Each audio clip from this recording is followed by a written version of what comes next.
center.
Of time travelers at École Mother Teresa School.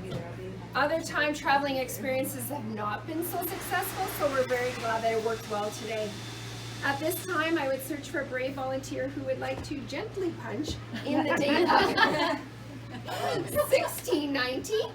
For all of those who remember anything of your Canadian or Albertan history, and we're not taking a nap during social studies, you'll remember that these are the years that the Europeans spent harsh years in our harsh Canadian winters and unpredictable Alberta summers trading with our generous First Nations peoples. Of course, only the boys you would trade with, because you as Europeans did not feel that the girls were people to trade with, even though the women and the girls did all of the work, preparing all of the hides and making all of the tools, many of the tools, and making the little sewing kits and everything that they had.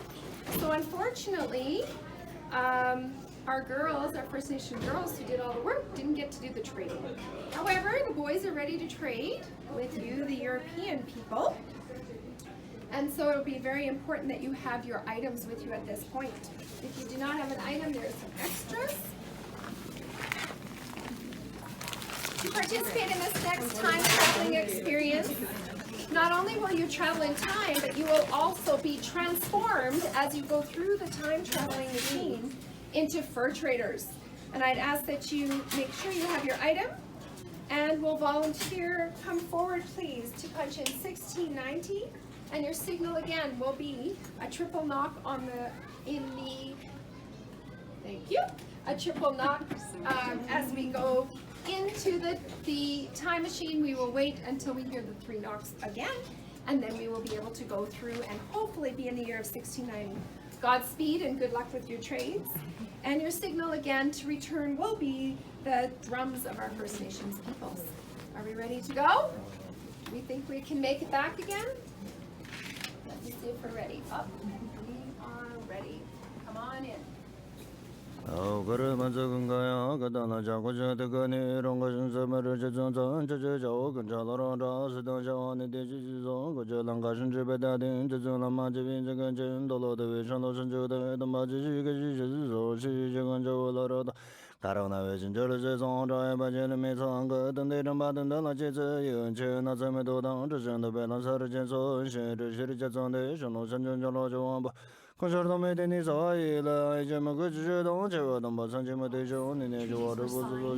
Often treating our First Nations peoples unfairly.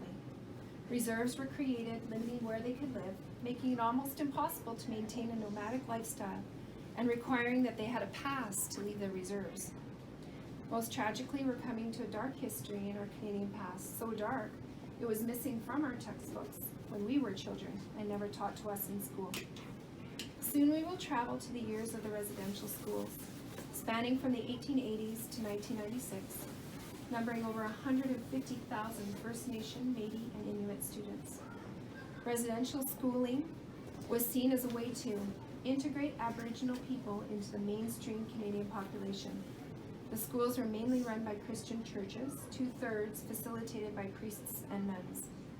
With promises of creating a future for Aboriginal people in a new world, children were ripped from their traditional homes and families without permission from their parents. The children had their hair cut short, had to endure harsh bathing, and were often separated by gender, meaning brothers and sisters couldn't speak to each other. The children were also forced to assimilate into white culture by being punished for speaking their Indigenous languages, dressing in a traditional way, or practicing any traditional ceremonies. Attendees suffered multiple forms of abuse, were used as hard laborers, and were often left cold and hungry. In fact, it's estimated that 1 in 25 students died, which is higher odds than a Canadian soldier dying in the Second World War. Deaths were so common that many residential schools had their own cemeteries. Long-term effects were inevitable. 6 generations of our First Nations, Métis, and Inuit didn't have family units, didn't learn their culture, speak their language, know how to interact with the changing world around them. Furthermore, in the 1960s, our First Nations, Métis, and Inuits faced the 60s scoop, referring to the large-scale removal or scooping of Indigenous children from their homes, communities, and families at birth through the 1960s, and their subsequent adoption into predominantly non-Indigenous middle-class families across the United States and Canada. This experience left many adoptees with a lost sense of cultural identity. The physical and emotional separation from their birth families continues to affect adult adoptees and Indigenous communities to this day. As we enter through this portal, we experience the somewhat devastating and difficult effects of our European colonization. At this point, I ask that you remain silent. Walk through the classroom in a silent fashion. I invite that you use this as a time of reflection on a very dark, terrible, and atrocious part of our Canadian Albertan history. At some point, you may notice a child leaving. That will represent a child who has passed away, or an adult who has passed away through those years. When you hear a healing song begin, I'll ask you to come back through the portal into the present day. And on behalf of our First Nations brothers and sisters, we really, really appreciate your compassion and empathy. Please remember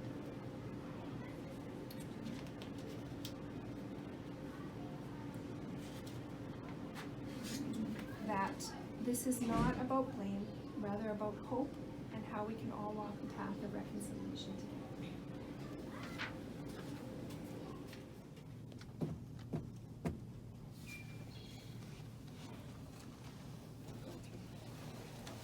Please make yourself walk around.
One way to help is the Truth and Reconciliation Commission, a process that began in 2007. There's an emerging and compelling desire to put the events of the past behind us so that we can work towards a stronger and healthier future. The truth-telling and reconciliation process is part of an overall holistic and comprehensive response to the Indian residential school legacy, is a sincere indication and acknowledgement of the injustices and harms experienced by the Aboriginal people and the need for continued healing. This is a profound commitment to establishing new relationships embedded in mutual recognition and respect that will forge a brighter future. The truth of our common experiences will help set our spirits free and pave the way to reconciliation. And please remember that this is not about blame, but rather about hope and how we can all walk a good path of reconciliation together.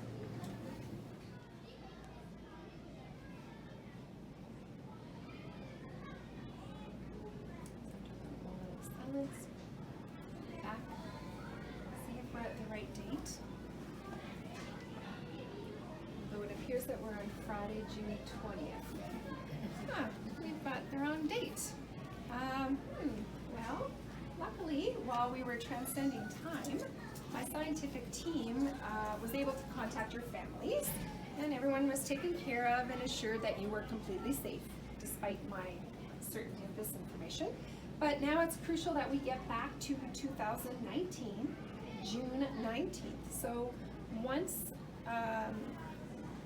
we punch that in and hopefully we get back to the correct date, the right date, we will be in the present of our Alberta, of the 6 regions of Alberta. We're just going to walk straight through the curtain. Do not stop. We're working with such a small amount of time travel, less than 48 hours, that any stopping may cause a wrinkle in time, making it nearly impossible to ensure your safety. Wrinkle in time. Is this thing on? You'll be in the present, the grade 4 French immersion class, this exhibition of learning. And you will not have to listen for any signal to return. You may remain there, as that should be the present day or the day you want to be in. So we need to be in, we need 2019-1906. Is anybody willing to give it a try? I already wrapped it, so I'm not gonna give it a try. Anybody want to punch the time machine? No, oh, that's a great volunteer. Great, Scott. I hope this works. Very good. We're good. Oh, it's opening. Must be fine. Yep, we're in.